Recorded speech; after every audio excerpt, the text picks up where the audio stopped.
Mari Bapak terus menguji hati kami pagi ini, 父啊，求你继续不断检查我们的心， supaya yang sungguh kami rindukan setiap waktu dan setiap harinya hanyalah Engkau.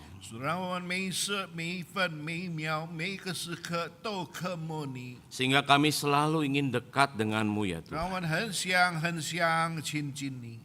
Tolong kami belajar menikmati-Mu pada pagi hari 求你 ini. 帮助我们懂得享受你， Diberikan telinga yang peka untuk mendengar dan hati yang belajar untuk taat. 灵敏的心、灵敏的思想、灵敏的一切能够接受你的话， Supaya sepulang dari tempat ini kami boleh melakukan kebenaran firman Tuhan. 让我们从这个教会回家的时候能够实行你的真理。 Berkatilah kedua hamba-Mu yang akan menyampaikan 你祝 kebenaran 福你 firman-Mu. 两位夫人所讲的话， Dalam nama Tuhan Yesus kami 靠 memohon. 耶稣基督生命祈求， Amin. 阿门。 Selamat pagi Bapak Ibu Saudara sekalian. 亲爱的主内弟兄姊妹们，早安！ Salam hangat dari Majelis Jemaat GKA Agape tempat saya melayani saat ini. 给阿嘎贝，这是们以传道牧师向大家问安。 Terima kasih untuk undangan dan kepercayaan menyampaikan khotbah pada pagi hari ini. 感谢会堂的信任，让我有机会在这里证道。 Memasuki masa Prapaskah yang ke-6, 让我们进入一倍咒第六一倍咒复 tema 活 yang 节。 akan kita bahas hari ini adalah tentang Yesus mati dan dikuburkan. 今天的题目是耶稣其实是复活。 Mari kita membuka satu bagian firman Tuhan. 我们再看一处神的话， Yesaya 53 ayat yang ke-9 sampai dengan yang ke-12. 以赛亚书53章第9节到第12节。 Jikalau sudah menemukan, saya akan bacakan terlebih dahulu dalam bahasa Indonesia. 如果我们找到了，我们先用印尼文来念。 Demikian firman Tuhan.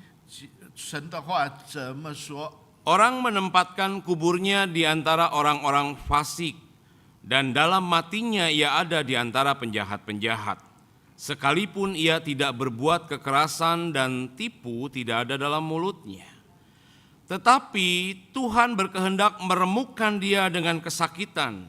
Apabila ia menyerahkan dirinya sebagai korban penebus salah, ia akan melihat keturunannya, umurnya akan lanjut dan kehendak Tuhan akan terlaksana olehnya. Sesudah kesusahan jiwanya ia akan melihat terang dan menjadi puas. Dan hambaku itu sebagai orang yang benar akan membenarkan banyak orang oleh hikmatnya, dan kejahatan mereka dia pikul. Sebab itu aku akan membagikan kepadanya orang-orang besar sebagai rampasan, dan ia akan memperoleh orang-orang kuat sebagai jarahan, yaitu sebagai ganti karena ia telah menyerahkan nyawanya ke dalam maut dan karena ia telah terhitung di antara pemberontak-pemberontak. Sekalipun ia menanggung dosa banyak orang dan berdoa untuk pemberontak-pemberontak. 53章第9节，他虽然为行强暴可证，也没有诡诈，人还是他与恶人同埋。谁治世的时候，与财主同葬，耶和华却定义将他压上，使他受痛苦。耶和华以他为赎罪祭，他必看见后裔，并且延长年日。耶和华所喜悦的事，必在他手中亨通。 他必看见自己劳苦的功效，更心满意足。有许多人因认识我的义仆得成为义，并且他要担当他们的罪孽，所以我要使他们以伟大的同分，以强盛的金粉铝物，因为他将民倾倒，以至于死。他也被列在罪犯之中，他却担当多人的罪。 有为罪犯代求。 Ya, saudara, ternyata ada berbagai macam upacara pemakaman bagi orang yang sudah meninggal di dalam dunia ini. 弟兄姊妹们，在世界上很多的替死人做了很多的仪式。 Masyarakat Tibet, saudara, yang bermayoritas beragama Buddha misalnya mengenal sebuah upacara pemakaman yang disebut dengan pemakaman langit. 那么在蒂贝也是有一个风俗，他们的这个出葬礼是说天堂礼。 Cara pemakamannya saudara dipercaya sebagai cara untuk mengirim jasad orang yang sudah meninggal itu dengan segera bisa menuju ke surga. 这个仪式就是要送那些已经死的人，让他尽快到天堂。 Ritualnya seperti apa? 他的仪式怎么样？ Ritualnya jasad orang yang sudah meninggal itu saudara dibiarkan di alam terbuka dengan begitu saja, atau kemudian bisa juga beberapa bagian agak sedikit mengerikan dipotong-potong dan diberikan kepada burung nasar untuk dimakan. 他们的仪式就是把尸体放在这个空间以后，就给这些他的肉切下来给这些鸟吃。 Jadi cara ini dianggap oleh keluarga ataupun juga para pengantar bahwa mereka sedang menyerahkan jiwa orang yang meninggal ini pergi, dan sekaligus dalam kematiannya pun orang itu masih bisa berbuat baik karena memberikan makan kepada burung nasar. 这样的方法，他们的死就是让他们做实行好事，这些鸟也能够有东西吃，那么这个死人还能够做很多的好事。 Bagi kita agak sedikit aneh, tetapi bagi orang Tibet burung nasar dianggap sebagai burung 蒂 suci. 别的人看见是一个非常普通的事情，但是我们觉得有一些奇怪。 Lain dengan Tibet, lain dengan Madagaskar, saudara. 如果在马达加斯加有别的风俗， Mereka punya upacara pemakaman itu disebut dengan Famadihana. 在这个马达加斯加有一个名词叫做Famadihana。 Iya. Artinya menari dengan orang mati. 意思就是说跟这个尸体跳舞。 Jadi dalam upacara ini orang yang sudah lama dikubur, kuburannya akan dibongkar, lalu kemudian diberikan pakaian yang baru dan mereka akan memasukkan lagi ke liang kubur sambil menari-nari. 那么再把这个死人从坟墓拿出来，再给他换一件好的衣服带进去，就与他一同跳舞。 Tujuannya untuk apa? 什么目的？ Sama saudara, tujuannya supaya mempercepat pembusukan dari jasad itu dan mendorong arwah yang sudah meninggal supaya mereka segera menuju alam baka. 目的是要让这个尸体烂掉，他的魂就尽快的进入天堂。 Kalau kita melihat dua tradisi upacara pemakaman seperti ini agak sangat mengerikan, 如 bukan? 果我们看这个两个方法出葬的仪式比较可怕。 Mungkin bagi sebagian kita ini di luar pemikiran sehat begitu ya. 你们觉得这个不能想象的事情？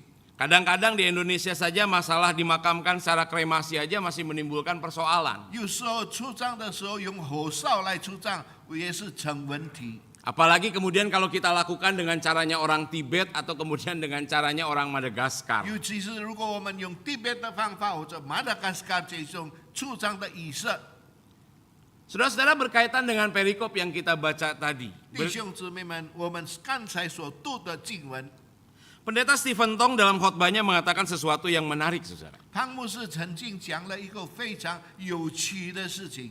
Dia katakan bahwa setelah kematian Yesus di atas kayu salib, Allah telah menyiapkan sebuah kuburan baru yang belum pernah dipakai untuk menyambut kematian anaknya yang tunggal dan memberinya tempat istirahat terbaik. 那么，唐牧师曾经讲过，当主耶稣已经复活的时候，上帝已经造了一个新的坟墓，让这个主耶稣能够再一次享受到更好的这个墓地。 Hal ini senada dengan apa yang terjadi tercatat di dalam Lukas pasal 27 ayat 57 sampai 60, saudara. 在这里也是记载在路加福音的告诉我们， Di mana di situ ada Yusuf dari Arimatea yang adalah orang kaya itu dan juga murid Yesus. Kemudian dia meminta kepada Pilatus untuk mengambil mayat Yesus dan menguburkannya di kuburannya yang baru. 那个就是路加福音告诉我们，有一个人他要求这个主耶稣的尸体带回去，放在一个新的坟墓。 Kita harus tahu bahwa pemberian kubur kepunyaan orang kaya kepada Yesus pada waktu itu yang kita tahu juga dalam bentuk goa, saudara, adalah sesuatu yang kontroversial saat itu. 那么我们觉得，如果有一个有钱人预备了更好的墓地，就是一个洞，人家都能够想象到，这是一个比较有趣的新闻。 Mengapa demikian? Sebab pada waktu itu di abad pertama di Israel ketika seseorang mati dalam kematian yang memalukan seperti disalib, saudara, maka biasanya orang itu tidak akan mendapatkan penguburan yang layak sebagaimana 因 seharusnya. 为在以色列有一个风俗，如果一个人死在十字架上，是一个非常害羞的事情。那么他被他出葬的时候，也不是放在最好的墓地。 Beberapa orang bahkan mengatakan orang yang mati seperti itu akan ditinggalkan, dibiarkan begitu saja, dimakan sebagai bangkai oleh burung-burung pemangsa atau dibuang ke lembah Hinnom. 很多人就觉得，如果一个人死在十字架上，放在他在十字架上，让鸟把他的肉吃掉，或者把尸体丢在某一个地方。 Seorang sejarawan Josephus, saudara, dia menegaskan juga hal yang sama dengan mengatakan, barang siapa menghujat Tuhan, biarlah dia dirajam dan biarlah dia digantung di atas pohon atau disalib sepanjang hari itu, dan biarlah ia dikuburkan dengan cara yang memalukan dan tidak jelas. 一个历史学家说，如果某一个人他咒骂神，他的刑罚就是在十字架上，或者他的尸体给鸟吃，或者他就丢在某一个地方。 Lalu pertanyaannya, mengapa kemudian Allah menyediakan kubur orang kaya yang baru untuk memakamkan jasad Yesus? 那么问题是，为什么有一个有钱人预备了一个最好的墓地给主耶稣？ Apakah pemberian makam yang baru itu merupakan sebuah kebetulan saja? 是不是这个新的墓地是一个刚刚好有的？ Pertama-tama saya ingin kita semua sedikit membandingkan mengenai ayat 9 dari Yesaya 53 tadi dengan beberapa terjemahan, saudara. 那个我们先看在以赛亚第53章9节的经文，跟几个解经家所说的话。 Karena begini, kalau kita lihat dalam bahasa Indonesia kurang terlihat jelas tentang apa yang dimaksudkan. 因为从印尼文来，我们读了，我们不知道它是什么意思。 Dan orang bisa memahaminya berbeda-beda nanti. 很多人有不同的方法来解释。 Misalnya tadi dikatakan dalam terjemahan baru, orang menempatkan kuburnya di antara orang-orang fasik dan dalam matinya ia ada di antara penjahat-penjahat, sekalipun ia tidak berbuat kekerasan dan tipu tidak ada dalam mulutnya. 他虽然没行强暴，可证没有诡诈，人还是他与恶人同埋，虽至死的时候与财主同葬。 Tapi kalau kita lihat dari dua terjemahan RSV dan juga NET, 如 saudara, 果我们看见两种的解释方法， ada kelihatan pembedaannya bukan? 那么你能看见一个不同的解释。 Dikatakan di sana dia dikubur dengan dia disalibkan bersama dengan para kriminal dan kemudian kuburnya berakhir di kuburan orang yang kaya. 那么一个人他已经被葬在一些恶人之间，最后就把他拿出来放在有钱人的坟墓。 Apa yang bisa kita dapat dari perbandingan ini? 从这个比较，我们有得着什么教训？ Kita melihat bahwa Nabi Yesaya yang hidup 700 tahun sebelum Yesus datang menyatakan kepada kita. 那么先知以赛亚他是9700年出生，在这里告诉我们。 Sebuah gambaran ke depan tentang peristiwa Golgota, 有一个图画，就是告诉我们关于各个他的事情。 di mana memang Yesus disalibkan di antara para penjahat itu dan kemudian dia dikuburkan dalam kubur baru milik dari Yusuf Arimatea. 主耶稣被埋葬在这个一些人的恶人中间，以后再搬到这个一个有钱人的新的坟墓。 Sehingga secara tidak langsung, saudara, pemberian kubur baru Saya setuju dengan apa yang dikatakan oleh pendeta Stephen Tong bahwa itu adalah bentuk dari sebuah penghormatan Bapa kepada anak tunggalnya yang dengan ketaatan yang penuh melaksanakan kehendak Bapa menjadi korban yang sempurna tanpa cacat celah untuk penebusan umat manusia yang berdosa. 那么不知不觉我们就知道新的坟墓是上帝替主耶稣预备，因为主耶稣是一个没有罪恶为世人而死的，他这个有资格进到新的坟墓。 Sebab seperti kita tahu bahwa Yesus tidak wajib mengorbankan dirinya untuk menyelesaikan dosa. 因为主耶稣不需要死，为了要救赎罪人。 Memang benar bahwa dosa hanya bisa diselesaikan oleh penebusan dan pengorbanan Yesus di atas kayu 我 salib. 们知道罪的工价让主耶稣死在十字架上救赎我们大家。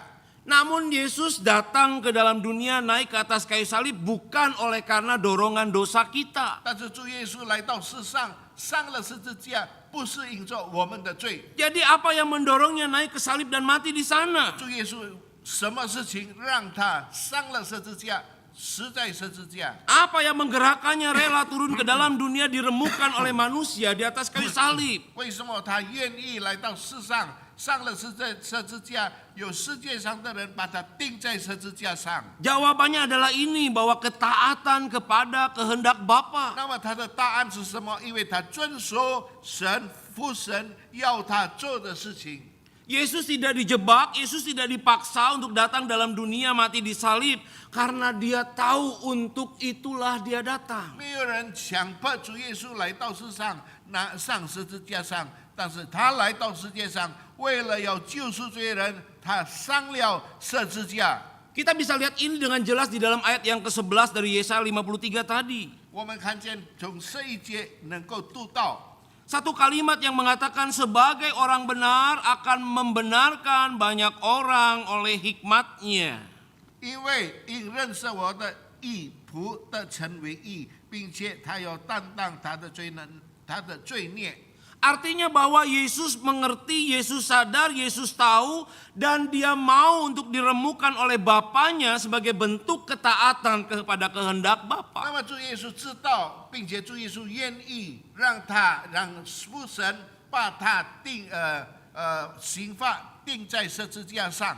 Itu sebabnya tidak ada rasa penyesalan tetapi rasa yang puas yang muncul tatkala Yesus dengan taat melakukan segala sesuatunya sesuai dengan kehendak Bapa baik di dalam hidupnya ataupun juga di dalam matinya. 所以他的一生他没有懊悔，虽然他要被钉在十字架上，因为他知道他所做的一切是为着救赎罪人。 Dan kalau kita lihat di dalam seluruh kehidupan Yesus, maka kemudian kita bisa menyimpulkan bahwa gaya hidup Yesus adalah gaya hidup yang memang taat sepanjang hidupnya kepada kehendak Bapa. 如果我们看主耶稣的生平，从他出生直到死，他一生的生活，我们就看见他的生活完全是照着父神所要他做的事情。 Ketika dia selesai berpuasa 40 hari dan kemudian dibawa ke padang gurun untuk dicobai oleh iblis, bukankah dia menunjukkan ketaatan yang penuh tetap kepada kehendak Bapa? 当他禁食了40天他禁食，在哪里看出他如何规规矩矩，很遵守父神要他做的事情？ Dia tidak tergiur dengan semua godaan-godaan yang disampaikan oleh iblis karena dia tahu bukan itu yang merupakan kehendak Bapa. 他完全没有受到魔鬼的引诱，因为他知道魔鬼所要的不是父神要他做的事情。 Demikian juga ketika Markus pasal 1 mengatakan bahwa Petrus mencari Yesus yang sedang berdoa di tempat yang sunyi karena orang banyak mencarinya. Apa yang dikatakan oleh Tuhan kepada Petrus? 马可福音在那里告诉我们，当主耶稣静默在一个地方，他祈求祷告的时候，主耶稣所说的是什么呢？ Yesus katakan mari kita pergi ke tempat lain untuk memberitakan Injil kerajaan 主 surga. 耶稣说，让我们去别的地方，我们要把主的国度传给大家。 Karena dia tahu itulah kehendak Bapa. 因为他知道那是父神要他做的事情。 Kehendak Bapa bukan berjumpa dengan banyak fans, dengan banyak follower yang menghampiri dia. 神要他来接见，不是接见那些爱他、羡慕他的人。Tetapi kehendak Bapa adalah menyampaikan Injil Kerajaan 但是 Surga. 父神要他做的就是把主的国度传给大家。 Dan puncaknya kita melihat di Taman Getsemani itu, saudara. 最高峰我们看见在克西马尼， Di dalam satu titik, the point no turning back itu. 那么在这个一点，就是他完全不再转回。 Bergumul dengan hebat mengatakan bukan kehendakku yang jadi, melainkan kehendakmu. 在那里告诉他，不是按照我的意思成就，乃是完全靠着父神来成就他的所做的工作。 Sehingga secara konsisten kita melihat bahwa Allah menunjukkan ketaatannya kepada Bapa supaya ia dipuaskan dan dipermuliakan melalui kehidupannya meskipun konsekuensinya menjadi sangat tidak 所以主 mudah. 耶稣就把他完全所做的一切，是为了一件事情，为了要荣耀上帝的名。虽然他所做的是一个痛苦的事情， Dan itu disampaikan Yesaya 700 tahun sebelumnya. 这个事情以赛亚700年之前已经告诉我们。 Untuk memperlihatkan kepada kita bagaimana Allah Bapa menghormati anaknya oleh karena ketaatannya Well, kepada kehendak Allah. 告诉我们，让我们知道他的神的儿子怎么样尊敬父神，做父神要做的每一件事情。 Tentu dari sini kita boleh belajar juga sebagai orang percaya. 在这里，我们成为一个基督徒，要学习一件事情。 Bahwa Allah juga menghendaki kita belajar untuk taat kepada kehendak Allah. 神要我们学习遵行主的话。 Seorang bernama Eric Liddell, saudara. 一个人叫做 Eric Liddell， Dia adalah seorang pelari Skotlandia yang terkenal karena memenangkan emas di dalam Olimpiade perlombaan lari. 他是一个运动员，他得着了一个第一名在奥运。 Memang biasanya orang dikenal oleh karena sebuah kemenangan. 每一个人出名是因着他得着了某一个奖状， Tapi yang dikenal dan dikenang dari Eric Liddell dalam sepanjang sejarah bukan itu saja. 但是大家认识 Eric Liddell 不是单单这一件事情， Tetapi bagaimana bicara soal ketaatan dia kepada kehendak Allah. 但是多少时候他遵行神的话。 Ketika dia mengikuti Olimpiade 100 meter yang memang spesialisasinya, saudara, kemudian di hari itu adalah hari Minggu pelaksanaannya. 那么他参加一个长跑是100米的长跑，那个时候刚好比赛是礼拜天。 Eric Liddell kemudian menolak untuk ikut karena dia bilang hari Minggu harus beribadah kepada Tuhan. 那么这个出名的运动员他就说：“我不能参加，因为那是礼拜天。” Apa reaksi netizen pada waktu itu, Sus? 那个时候大家羡慕他的人有什么反应？ Mereka banyak yang kecewa dan tidak sedikit yang menghujat, lalu kemudian mengejeknya sebagai orang fanatik. 他们就说他是一个非常不守信用的人。 Tapi Eric Liddell tetap teguh pada pendiriannya, dia lebih memilih Allah dibandingkan dengan emas 那 Olimpiade. 么 Eric Liddell 仍然选了上帝，比起选别的东西。 Tetapi kesempatan lain terbuka bukan di lari 100 meter tetapi lari 400 meter. 但是别的机会给他，不是100米长跑，乃是400米长跑。 Karena bukan hari Minggu, hari biasa, maka kemudian Eric ikut berlomba. 因为不是礼拜天，他是比不同的日子，所以 Eric Liddell 就参加这个赛跑。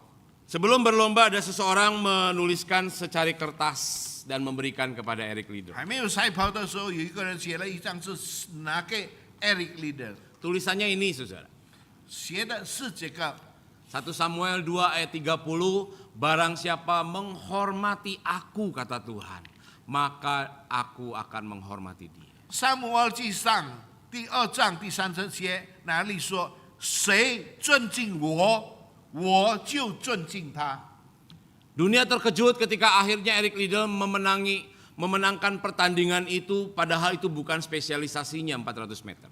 Eric Liddell 把这个400米长跑他得着第一奖起色， Dan 他 Eric- 不是专门在400米长跑。 Dan Eric Liddell sedang mengajari seluruh dunia apa artinya hormat dan taat kepada kehendak Allah. 那么 Eric Liddell 从这件事情告诉我们大家，全世界的人，什么叫做尊敬我们的神？ Saudara, kita tinggal di dunia yang menuntut kita untuk kompromi dan menyanjung kesuksesan duniawi, 我 bukan? 们在这个世界上常常觉得我们要对世界妥协， Apalagi ketika ekonomi sekarang semakin berat, semakin sulit, pergumulan-pergumulan sekitar kita semakin banyak, saudara, tidak mudah untuk kita menempatkan Tuhan di atas segala-galanya dalam hidup kita. 尤其是在这个动荡不安的这个经济问题，还有很多的负担在我们身上，很少我们要把上帝放在第一位。 Mari kita kembali melihat kepada salib itu dan kepada kubur itu. 让我们回到十字架上，我们回到坟墓。 Kalau Yesus di Taman Getsemani sebelum melaksanakan semua itu dia berkata, kehendakmu yang jadi, bukan kehendak. 那么耶稣在客西马尼最后他的祈求是说：“让我成全你的旨意，不是按照我的旨意。” Bagaimana dengan kita di dalam keputusan-keputusan ketika diperhadapkan pada keputusan-keputusan yang sulit? Apa yang kita mau sampaikan kepada Tuhan? Kehendakku yang jadikah atau kehendak Allah? 所以在最困难的选择当中，你们是选的是上帝的事情，或者你本人私人的事情。 Pertimbangan siapa yang menjadi utama dalam pikiran hati kita? 你们的思想什么时候想到为神的事情，或者为自己的事情？ Menghormati Allahkah atau mencari kesenangan diri? 你要尊敬我们的父神，或者我们要按照自己的意识起行。 Biarlah salib dan kubur itu mengingatkan kita bahwa kita perlu belajar menghormati Allah. 那么让十字架还有坟墓，我们要学习，我们要尊敬我们的父神， Belajar taat kepada Dia. 要学习尊敬我们的天父上帝。 Saudara, satu hal lagi yang menarik dalam perenungan saya mengenai bagian perikop ini, saudara. 最重要，现在我所思想的这些事情， Bahwa Alkitab mengatakan Yesus dimakamkan di sebuah gua. 那么圣经告诉我们，主耶稣被葬在一个洞里， Kuburnya berbentuk gua. 那么这个坟墓就是一个洞。 Lalu kemudian saya penasaran ketika Yesus datang ke dalam dunia ini, dia di mana ditempatkan? 那么我觉得，我一直想，当主耶稣来到世上的时候，主耶稣的位置在哪里？ Alkitab kita tidak secara spesifik menyebutkan bentuknya, tetapi menyebutkan kotanya. 圣经没有清楚告诉我们他的来的地方是怎么样，但是只有说他的城市在哪里。 Kebanyakan dari kita membayangkannya kandang ya seperti kandang zaman sekarang. 很多人就觉得，那么现在这个出生所住的地方是好像现在的地方。 Namun ketika membaca beberapa artikel cukup menarik, ternyata zaman dulu juga sebuah goa biasa dipakai untuk menjadi kandang ternak. 如果我们在一直仔细的查，一直在想以前的时代，一个洞里面也能够养出生。 Beberapa dukungan dari para sejarawan mendukung tradisi ini, ada beberapa orang, saudara. 很多历史学家也正在研究这件事情。 Misalnya Justinus Martir ataupun Origen, saudara. Mereka menyatakan ya Yesus lahir di kandang ternak yang ada di dalam gua. 那么这个历史学家就说，主耶稣他出生也是在洞里，但是这个洞是羊出生的地方。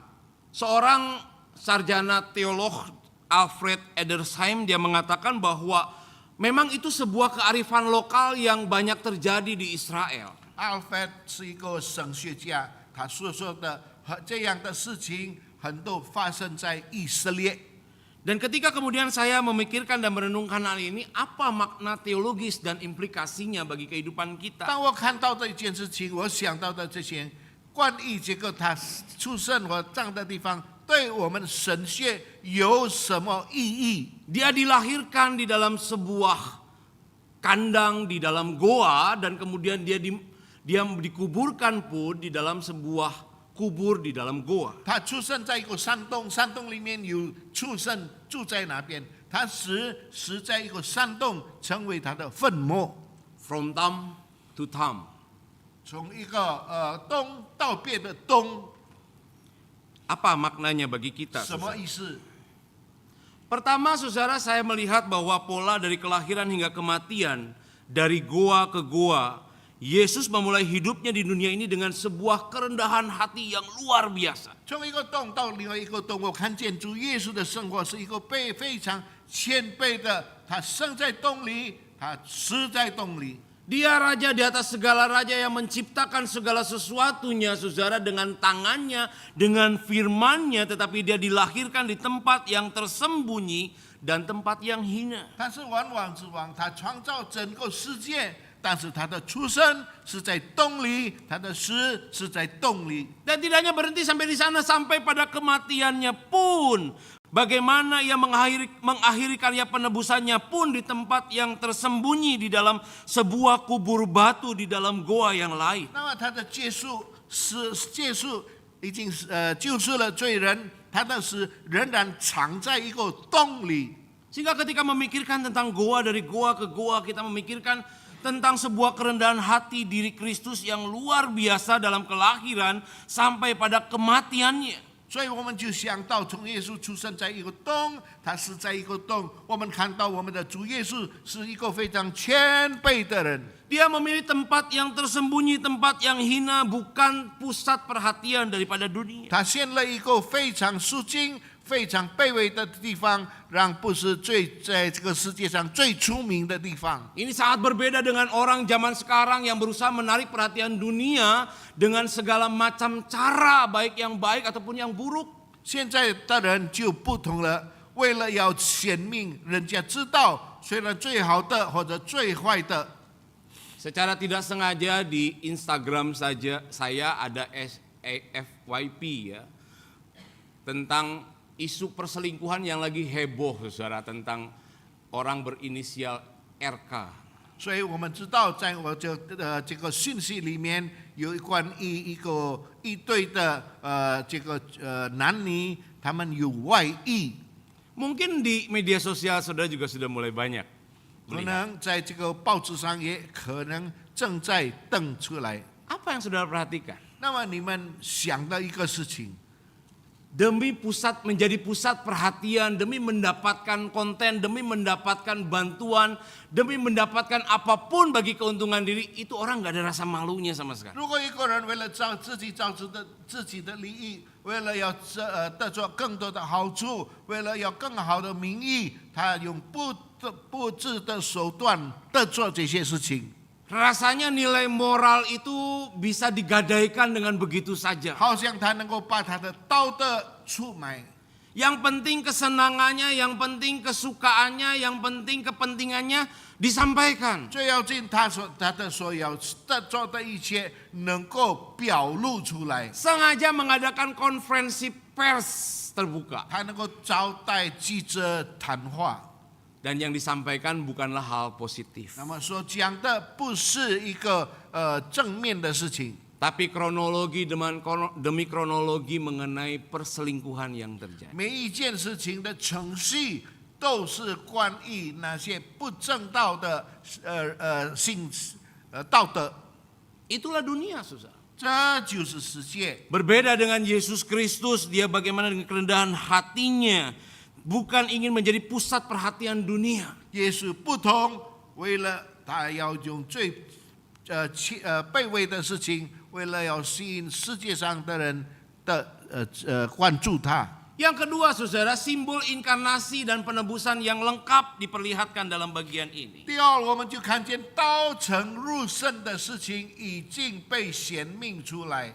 Goa di dalam kelahiran Yesus menyatakan sebuah inkarnasi di mana Allah masuk ke dalam dunia, di mana manusia hidup di dalam kegelapan, kekotoran, dan tidak ramah oleh karena dosa. 一个洞，主耶稣来到这个洞，洞非常黑暗，充满了很多不正当的事情。 Dan kemudian diakhiri dengan goa penguburan di mana menyatakan pemenuhan daripada misi penebusan yang Allah lakukan supaya manusia dibebaskan dari semua itu. 最后一个洞，他进去就是主耶稣已经完全做了救赎的工作，就是要救赎罪人从世界里跑出来。Seolah di dalam kubur yang gelap itu Yesus ingin menarik semua orang melihat terang yang ajaib yang dibawanya. 好像是主耶稣进了这个黑暗的洞，把那些人带出来，看见一个光明的世界。 Yang ketiga, 第三， dari gua yang gelap menuju terang kehidupan. 那么从黑暗的洞进入有生命的光的一个洞。 Yesus lahir di dalam kegelapan sebuah gua dan kemudian kebangkitannya dia bangkit dari kegelapan kubur di dalam gua. 那么主耶稣出生在一个很黑暗的洞，以后他就死在洞，并且他复活，带着了光明。 Kita melihat bahwa apa yang dipikirkan oleh Allah tidak pernah dapat tuntas dipikirkan dan dimengerti oleh manusia. 我们知道神所想的一切，我们世界上的人不能完全明白神的思想。 Mulai daripada kedatangannya sampai pada penggenapannya, semua dilakukan Allah di tempat-tempat yang tidak diharapkan. 主耶稣的来临，直到主耶稣完成的救赎，直到主耶稣升天，完全的地方，不是我们能够想象得到。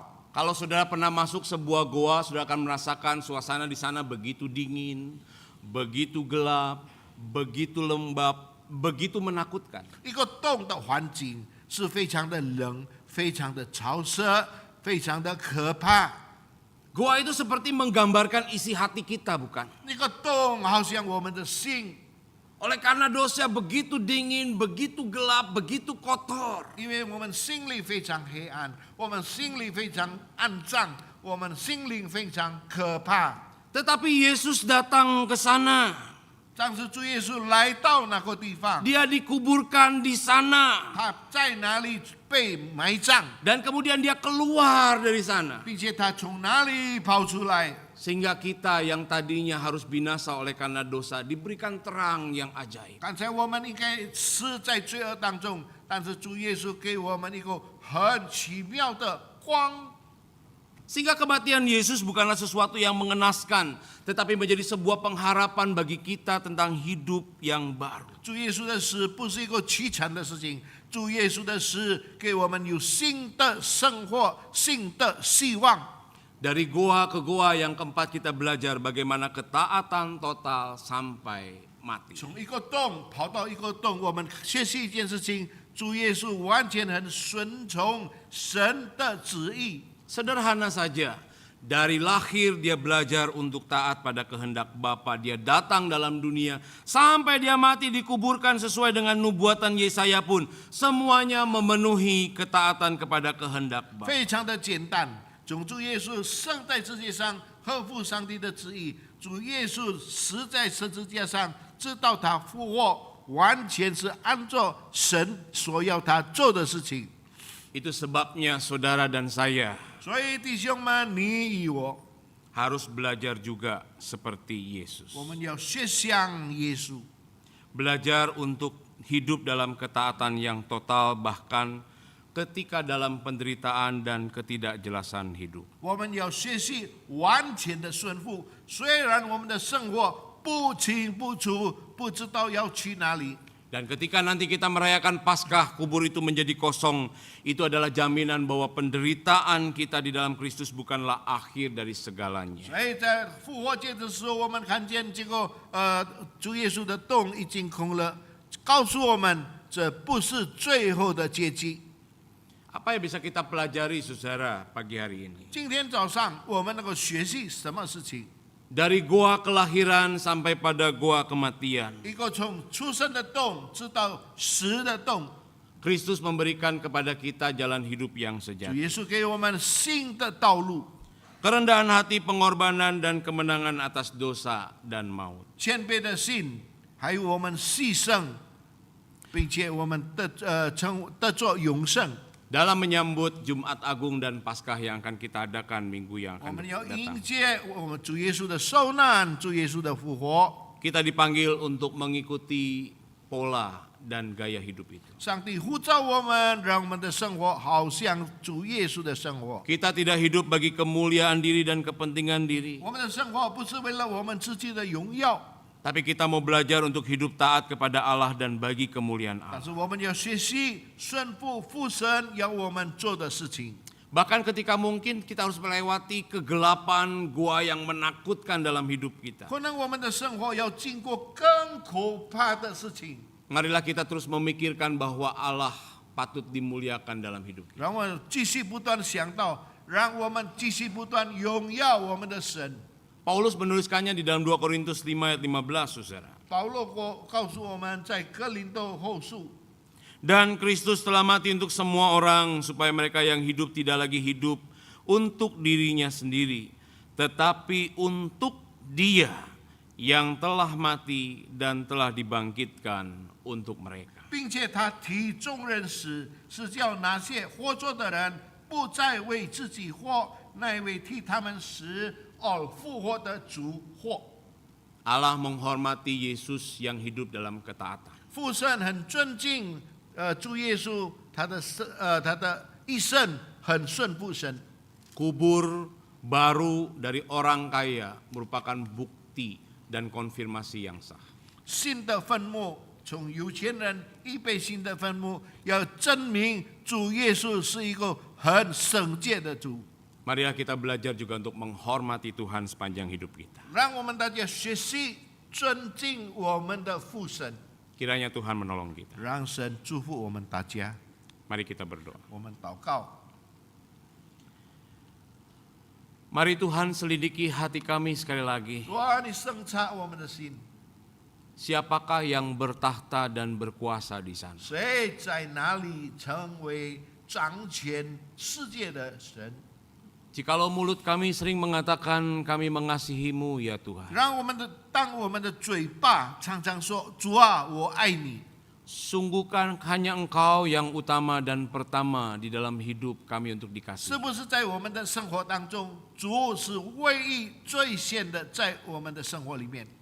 Ataukah mungkin dunia ini dengan segala kesenangannya dan segala hal yang menjadi ketakutan dan kekhawatiran yang seringkali bertahta di dalam hati kami. 所以，是不是世界的快乐、世界的可怕、世界的担忧来掌握我们心里的心？